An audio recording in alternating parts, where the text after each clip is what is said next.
Breaking news coming in now from what I would say is one of the most traumatic political days of our current era, as we have the passing of Charlie Kirk. As just moments ago, we got official statement from the FBI that the assassin is in custody. Good. Local police are doing a press conference saying that they're still looking for him, though. What's really going on here? We have some footage allegedly showing the suspect on the roof here. Earlier, we played you a video of what was an ongoing police hunt, a description of a suspect that people were looking for. And now we're getting down to the bottom of understanding what is really going on here, as everyone now is talking all sorts of crazy stuff here. Still, I think today should be remembered for the amazing, incredible legacy that Charlie Kirk has committed his life to. As there are some very violent, disgusting human beings that are celebrating today, but also have led to this kind of demoralization effort that has led us to this type of banana-style republic type of Luigi Mangione type of celebration that I think needs to be nipped in the butt immediately. Now, the FBI Director Kash Patel just came out and officially said the subject for the horrific shooting today that took the life of Charlie Kirk is now in custody. Thank you for the local and state authorities in Utah for your partnership with the FBI. We will provide more updates when available, as there was also footage posted that a lot of people were sharing online from one of the people that was there, highlighting what looked like an individual on the roof of the Lucy Center at UVU moments before Charlie Kirk was, of course, shot. Now, is this the person that actually took the shots here? We do not know. Now, there's also video showing an individual running on a nearby roof right here, right over there.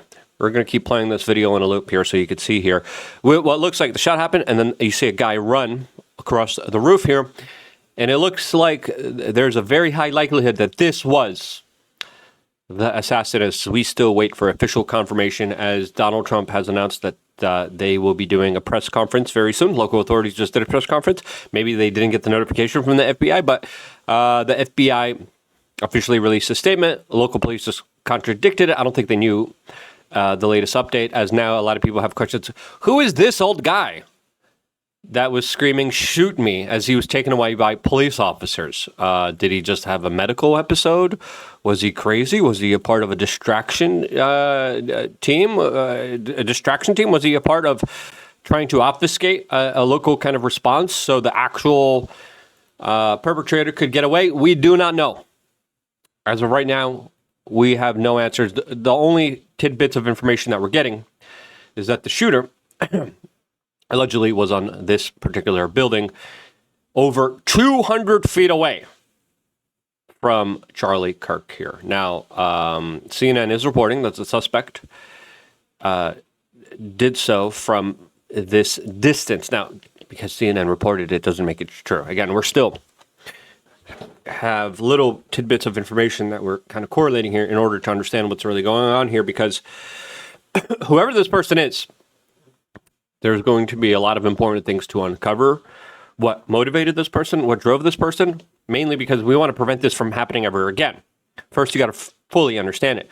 Luckily, the suspect was captured alive. He didn't end himself, luckily, so we could potentially get some more answers. But now a lot of people are asking, will there be a Luigi Mangione effect with this guy? If there is, that just shows you how sick and twisted political discourse in this country is, and how far gone it is, and how the future of this country looks bleak. I hope that doesn't happen, but with some of the reactions that I'm seeing, with some of the insane, deranged reporting that I'm seeing from MSNBC, probably will happen. As Yashir Ali writes, who writes for HuffPo and New York Magazine, saying, if this is true, that means that he was further away than the Trump assassin in Pennsylvania and further away than Lee Harvey Oswald when he shot Kennedy.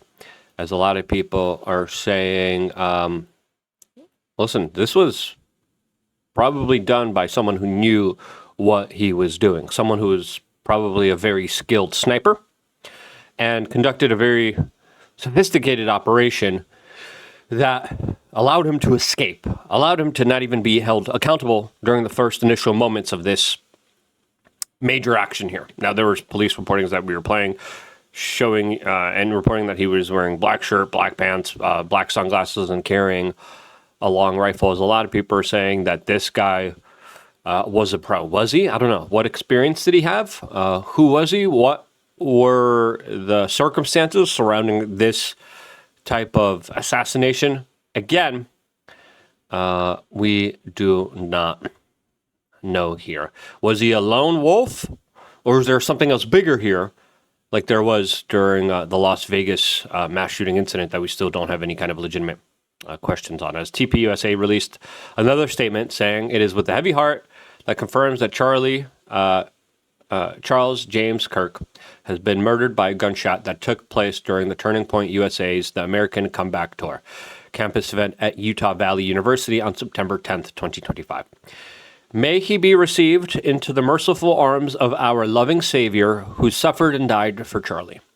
We ask that everyone keep his family and loved ones in your prayers. We ask that you please respect their privacy and dignity in this time. Yeah. Least thing that they could ask for is people are sharing a lot of very emotional, a lot of very kind of tear-jerking type of photos of him and his children and his wife that sadly no longer will be with him. Elon Musk just came out and said the left is the party of murder, as he retweeted Sean Maguri, who says the left lectured us for the last decade about the dangers of violence from the right. From the assassination attempts of Donald Trump to Brian Thompson, the United Healthcare CEO, being murdered, now to Charlie Kirk. The danger is, quote, actually on the left. Mike Cernovich responded to not only the left, it's people who fund them, like Soros, Bill Gates, and Reid Hoffman. Lots of these individuals tied to Jeffrey Epstein as well. Some patsy boomer who is radicalized by agitprop is not who anyone smart considers responsible for today. That's a fact. Listen, this is obviously going to be very politicized. Dave Portnoy of Barstool Sports writes, absolutely disgusting and disturbing video from Charlie Kirk shooting today. Hoping for the best for him and his family. Anybody who is happy about this is a disgusting human. It's crazy that we even have to say that. It's crazy that there are people that are celebrating this, that are cheering this on Reddit. And whether it's just engagement farming, I don't know if we should talk about these people or we shouldn't. It's very confusing. It's a very highly emotional day, a highly charged day that I've been trying to deal with as best as I personally can. Charlie has always been very nice to me. And the few instances that I shared with him, he was always very generous to me and Tim Pool whenever we did our live shows. I mean, Charlie Kirk, like, he gave us his studio. He made a second studio for us. He gave us an opportunity where during the key crescendo moment, twice of his event, he came on to our show. He brought Tucker Carlson on our show. He was extremely generous when it came to taking care of us. And listen, there's a lot of people who do business in this industry, and he's one of the people that took care of business in an extremely generous but efficient way. He took out, the person who took him out, took out the future of this Republican political party. As of course, if you look at what Charlie Kirk was able to do, especially with his TPUSA event, especially with the kind of shift amongst young people within party politics, he was able to overwhelmingly get more and more people on the right. A right now that is in a situation that is a very confusing one. We're going to see what the President of the United States has to say about this, and we're probably going to do another video to do a video about this when the announcement actually happens. Olivia Kursisek says it's no longer safe to be a Christian conservative in America, and that's how a lot of people are feeling. Now, listen, I don't view myself as anyone important. I don't view myself as anyone, that prominent, but you kind of are left thinking, how much further could this escalate? Political violence is extremely contagious, extremely dangerous. That's why we have to be careful with how we go from here, as we have the governor of Utah coming out and saying what we saw today was clearly a political assassination, as he had these words for the media during his press conference. President Trump with FBI Director Kash Patel, we are completely aligned with our state and federal partners as we work through this case. Now, this is a dark day for our state. It's a tragic day for our nation. And I want to be very clear that this is a political assassination. We are celebrating 250 years of the founding of this great nation. That founding document, the Declaration of Independence, that this great experiment on which we embarked together 250 years ago, that we are endowed by our Creator with certain unalienable rights. The first one of those is life. And a very prominent political life was just taken in what clearly is a major political action. Now, MSNBC is like, oh, we don't know what happened. Who knows? This could be a Trump supporter. Are you freaking kidding me? Like, with the temperature in the room, with just how escalatory the situation has been, ever since Occupy Wall Street, by the way, where now racial tensions were artificially elevated by the New York Times and other limousine liberal elites in New York City that, of course, were stalking the flames of racism, hatred, and bigotry. When we look at the divide and conquer agenda that has been laid out in front of us after people united from the left and right to join and occupy Wall Street, we have seen a concerted effort to try to have people at odds with each other fight each other, and we have seen the political radicalization of this country towards dangerous ways. Now, there's also a very important comment made by a Fox News commentator. And again, there's so many of these videos. I refuse to show. We shouldn't make today a video where we just see Charlie dying. I mean, seeing the video is kind of sickening. Seeing the video over and over again, it's extremely traumatizing. As of course, people understand that, that could be anybody up there. I think Greg Gutfeld really hit the nail on the head here with his assessment as he went off. He even dropped the F-bomb on Fox News, which is usually a big no-no. Yeah, I know that it's somewhat object of mockery to say thoughts and prayers, but thoughts and prayers for his family. They need it from all of us. And Jesse's right. If they could do this, they are capable of anything. I think that was the message. I believe that was the message. It's really hard to radicalize Republicans. Yeah. It's like we're not the radical type. But if you thought that you were going to shut a movement down, you're going to get a rude awakening. You woke us the fuck up. And we will. Yep. Listen, he's not wrong. Now, the message is sent. It's meant to make people afraid. It's meant to demoralize you. It's meant to shut you down. It's meant to put you in a constant state of fear. And listen, a lot of people are canceling their events. And some people are saying that's the wrong thing to do. Some people are saying it's the right thing to do. I can't fault people for taking precautions here, especially with how the temperature in the room has just been escalated severely, especially with some of these kind of left-wing unhinged takes here. As, Greg Gutfeld says, you didn't just woke us the F up, but you're trying to send the movement that it could be us. And we're going to see a very interesting reaction from the right. Now, already, there's some people speculating without any kind of fact-based evidence. It was the IDF. What? What are you talking about? Jackson Hinkle says Charlie Kirk said he feared Israel would kill him if he stepped out of line. Again, I haven't seen confirmations of that. We saw Ian Carroll talk about it, but is this now the right time to talk about it? No. It's like Shmuley. Rabbi Shmuley now is using the death of Charlie Kirk to fundraise. He's like, here, donate here. What? Help us protect Rabbi Shmuley. $691 raised. What? And I was like, why are you making this about you? Like this, if there's ever a time not to, like all the tropes, all the stereotypes, you just prove it. I'm like, okay, it's a little ridiculous to automatically come out and blame a foreign country. Okay, we'll see Q Bono. We'll see how this plays out, and then we can come to logical conclusions based off evidence. Automatically saying no. I know exactly what happened here without any kind of evidence. That doesn't look good. 2, saying, yep, donate to me now.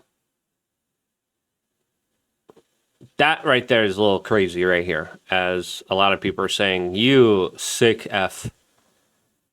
And that's the response. People are like saying, read the room. Jackson Hinkle, you ain't being the stereotypes. Other people, read the room, a-hole. Good. God, you make me... Oh, yeah. Brett McDonald says, go stand in front of a mirror. A lot of people are saying you were appalling. A lot of people are saying this is disgusting. Truly, this is not the time to try to fundraise this. Kamala Harris released a statement. Elijah Schaffer responded to her by saying, you normalize this. She came out and said, I am deeply disturbed by the shooting in Utah. Doug and I send our prayers to Charlie Kirk and his family. Let me be clear. Political violence has no place in America. I condemn this act, and we will work together to ensure that this does not lead to more violence. Listen, the political left, especially with what we saw during BLM, especially what we saw with Luigi Mangione, especially what we see with the extremely violent politicization of our entire society. I think we're living in a scenario. I think we're living in a situation that a lot of people are automatically looking at the left here. Now, again, let's find out more details about this man who took the life of Charlie Kirk. What was his motivation? What was really going on here? And what's going to be the response here? Then we could take a step back, because otherwise, like, I still am in shock. I still don't want to believe it's true. I still am dealing with a situation where I'm like, gosh, this is like heavy. This is hard. This is a hard day. This is not an easy day. A lot of people responded to Kamala Harris by shouting expletives at her. John Rocker, shut the F up. You only care because you'll be scolded if you don't. People are saying save your fake sentiment. Other people are saying blood is on the Democratic Party. Again, let's find out what's going on here. But it's pretty clear this was politically motivated, and it was motivated because Charlie was an effective, incredibly powerful right-wing political figure. And listen, say what you may about Charlie, but that guy was willing to have conversations with everybody. If you're going to respect anything about him, like, he had people on the left. He had Cenk Uygur at his event. He had Tucker Carlson at his event. There was a big debate about Israel. He brought Dave Smith on to talk about that in an open, honest kind of debate way. There was pressure now by other commentators for Charlie Kirk to cancel Tucker Carlson. All right? Tucker Carlson, who has been extremely outspoken about everything that's been happening right now, was the key speaker at the upcoming TPUSA event. An event that I've been to throughout the last few years that was incredibly well done. I mean, TPUSA does the best political events. And they do it in a way where it's awesome to be a part of. Joe Biden, today, there is no place in our country for this kind of violence. It must end now. Jill and I are praying for Charlie Kirk's family and loved ones. Yes. Nick Schroeder says, you need to condemn your party for the violent rhetoric that led to this. The Democratic Party is the party of violence. Now, if there was a political force that was actually helping unwind some of the violence, helping bring people towards the light of understanding what's really going on. It was Charlie Kirk who was able to sit down with them, no matter how radicalized, no matter how crazy, no matter how different they disagree with, and he was like, okay, we're going to talk now. Some of the things I disagreed with him. We even had public conversations back and forth, but we still respected each other. And he brought up points to me when we were debating that I was like, yeah, he actually makes sense. I was making arguments for being more of a Second Amendment purist, and then he told me, and we had multiple debates, multiple conversations on stage at his event, where he allowed me in and he allowed me to express myself fully without any kind of censorship. And he was like, well, yeah, but Donald Trump also appointed all the Supreme Court justices that are propelling and pushing forward the Second Amendment more than it has ever been propelled, other than the foundings, but the case is still true. So we lost someone that was one of the most biggest, daring, controversial, but one of, whether you agreed with him or not, best rational voices in the room today. Today was a major loss. Major loss. Now, how will this translate in the political response to this? Will people forget about it? Will people celebrate this lunatic like Luigi? What do you think is going to happen? Let me know down in the description below, down in the comment section below. I love you guys. Hug your families a little bit tighter today. I wouldn't be here if it wasn't for you guys being a part of this independent media organization. I love you guys. Stay tuned for more.